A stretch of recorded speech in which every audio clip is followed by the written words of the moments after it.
यक्षिणी को अपने सामने जादू करता हुआ देखकर अनुराग इतना तो जरूर समझ गया था कि यक्षिणी कुछ भी कर सकती थी। अगर वो अपने हाथों से सेब निकाल सकती थी तो उसे खा भी सकती थी। अनुराग घबराने लग जाता है। डर के कारण उसके हाथ पैर थर थर कांपने लग जाते हैं। वो बाइट जो उसने सेब की खाई थी, उसने सेब की उस बाइट को चबा तो लिया था, पर उसे निकला नहीं था। वो उसके गले के बीच में ही अटक गया था।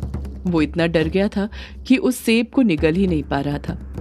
अनुराग की आंखों में डर साफ दिखने लग गया था और इस डर को यक्षिणी ने अनुराग की आंखों में देखकर महसूस कर लिया था। यक्षिणी नहीं चाहती थी कि अनुराग के मन में उसके लिए जरा सा भी डर हो, इसलिए वो तुरंत हंसते हुए अनुराग से कहती है, डरो मत मेरे प्यारे लेखक बाबू, मैं तुम्हें नहीं खाने वाली। मैं तो बस मजाक कर रही थी। मैं थोड़ी तुम्हें खा सकती हूँ। तुम तो मेरे प्यारे लेखक बाबू हो ना। जब यक्षिणी ये बात बोलती है तब जाकर अनुराग की जान में जान आती है और वो वापस से सेब खाना शुरू कर देता है। यक्षिणी अनुराग की आंखों में देखते हुए कहती है, सेब खाओ लेखक बाबू, तुम्हें भूख लगी थी ना, रुक क्यों गए? अनुराग सेब खाते हुए ही यक्षिणी से कहता है, तुम मुझे लेखक बाबू क्यों कहती हो यक्षिणी? लेखक बाबू मुझे सिर्फ मेरे पिताजी कहते हैं, वो भी कभी कभी। मेरा नाम लेखक बाबू नहीं बल्कि अनुराग है। तुम मुझे अनुराग कहकर पुकारा करो, लेखक बाबू नहीं। यक्षिणी अनुराग के सवाल का जवाब देते हुए कहती है, नहीं, तुम लेखक बाबू ही हो। तुम्हें नहीं पता, पर मैं तुम्हारी आंखों में तुम्हारा आने वाला कल देख सकती हूँ। तुम बड़े होकर एक महान लेखक बनोगे। बचपन में तुमने कलम ऐसे ही नहीं थामी थी। वो कलम ही अब तुम्हारे जीवन की साथी है। तुम्हारे अंदर लिखने की एक आग है, एक तड़प है। वही आग और तड़प तुम्हें लेखक बनाएगी। तुम अगर लिखना छोड़ना भी चाहोगे ना तो नहीं छोड़ पाओगे, क्योंकि तुम्हारी रग रग में शब्द दौड़ते हैं जो तुम्हारे शरीर का ही एक हिस्सा है। किताबें तुम्हारी रूह में बसी हुई हैं, उसे तुम अपने आप से अलग नहीं कर सकते। लेखन के बिना तुम हमेशा अधूरे रहोगे। जिस रात तुम लिखोगे नहीं, एक बेचैनी तुम्हें सताती रहेगी। लेखनी तुम्हारी रातों की नींद तो छीन लेगी, पर वही तुम्हें सुकून देगी। मेरी ये बात हमेशा याद रखना। अनुराग खामोशी के साथ यक्षिणी की बातें सुन रहा था।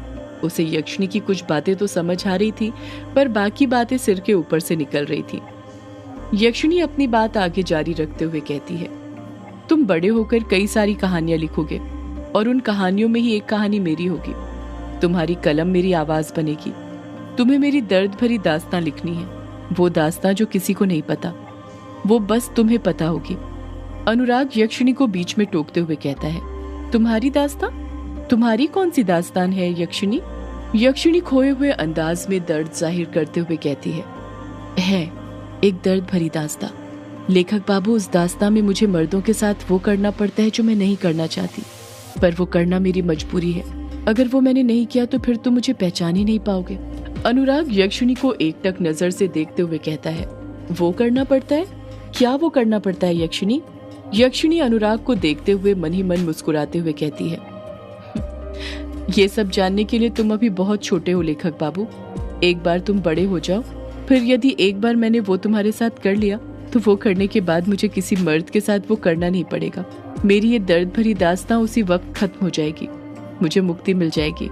अनुराग जो सेब खा रहा था वो उसी वक्त उस सेब को खाना छोड़कर अपनी जगह पर से उठते हुए कहता है, तो लो, अभी मेरे साथ वो कर लो यक्षिणी।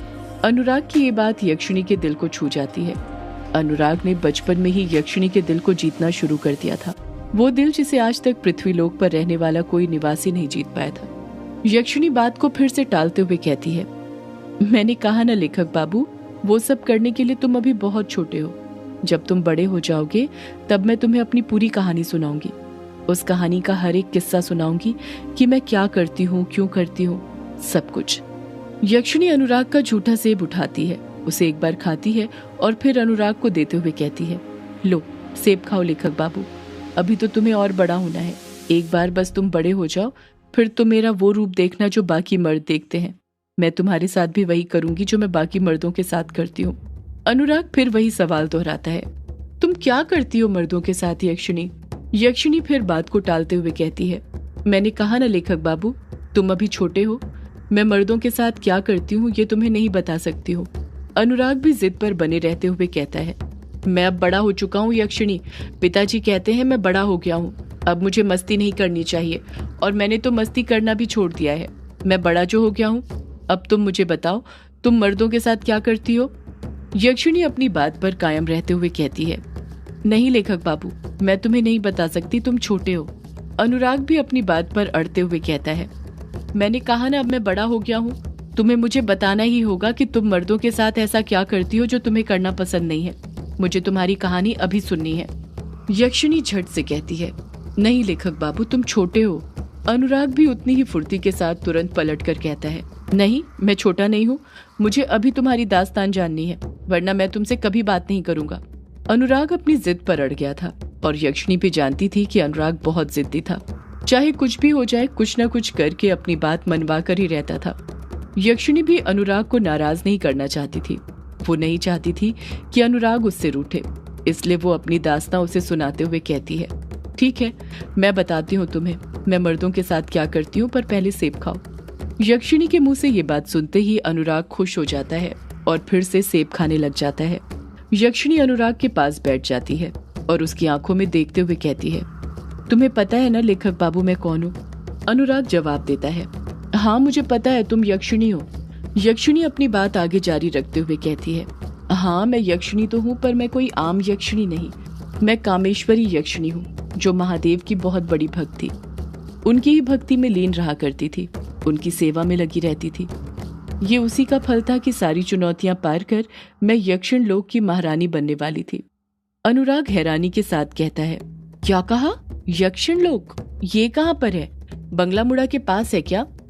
यक्षिणी अपने हाथ से खिड़की की तरफ आसमान में जगमगा रहे तारों की तरफ इशारा करते हुए कहती है, वो तारे देख रहे हो? यक्षिण लोक वहीं पर है, उनसे भी दूर। अनुराग अपना बड़ा सा मुंह करते हुए कहता है, मतलब आसमान में? यक्षिणी हामी भरते हुए कहती है, हाँ आसमान में। वहां पर और भी कई सारे लोग हैं। इस पृथ्वी लोक की तरह उनमें रहने वाले लोग भी पृथ्वी लोक के निवासियों की तरह ही दिखते हैं, पर उनके पास कई दिव्य शक्तियां होती हैं। मैं भी वहीं से आई थी। हम सभी अपनी जिंदगी में अपना दर्द किसी न किसी के साथ बांटते हैं, कभी दोस्त के साथ तो कभी परिवार के साथ, क्योंकि दर्द बांटने से ही कम होता है। और यक्षिणी के पास अनुराग के सिवा कोई नहीं था, वही उसका दोस्त था और परिवार भी। यक्षिणी को नहीं पता था कि एक छोटे से बच्चे को इतना सब समझ में आ रहा था या नहीं, पर यक्षिणी बस अपनी कहानी उससे बयां करना चाहती थी, अपना दर्द उसके साथ बांटना चाहती थी। अगले ही पल यक्षिणी कुछ गुस्से के साथ कहती है, मैं इस पृथ्वी लोक में आई नहीं थी, बल्कि मुझे बुलाया गया था। अनुराग यक्षिणी को बीच में ही टोकते हुए कहता है, बुलाया था? पर किसने? यक्षिणी गुस्से से अपनी मुट्ठी भींचते हुए कहती है, भक्षानर ने। जैसे ही यक्षिणी भक्षानर का नाम लेती है, खिड़की से तेज हवाएं कमरे के अंदर घुसने लग जाती हैं, जैसे भक्षानर का नाम लेना ही खौफ को जन्म देना हो, उसे न्योता देना हो। अनुराग हकलाते हुए भक्षानर का नाम लेते हुए कहता है, भक्षानर? ये कौन है? यक्षिणी उसी गुस्से भरे लहजे में कहती है, भक्षानर एक राक्षस था, राक्षस से भी ज्यादा हैवान। वो सारी उपाधियां जो किसी बुरे से बुरे को दी जा सकती है, उससे भी बुरा था। भक्षानर, उसी के कारण मैं इस लोक में बंधी हुई हूँ, अपने लोक नहीं जा पा रही हूँ। वो संपूर्ण ब्रह्मांड पर राज करना चाहता था, उसी ने मुझे इस लोक में बुलाया था, उसी के कारण मुझे अभिशाप मिला था, जिस वजह से मैं एक यक्षिणी से एक डायन बन गई। इतना कहकर यक्षिणी खामोश हो जाती है। कमरे के अंदर एक सन्नाटा फैल जाता है।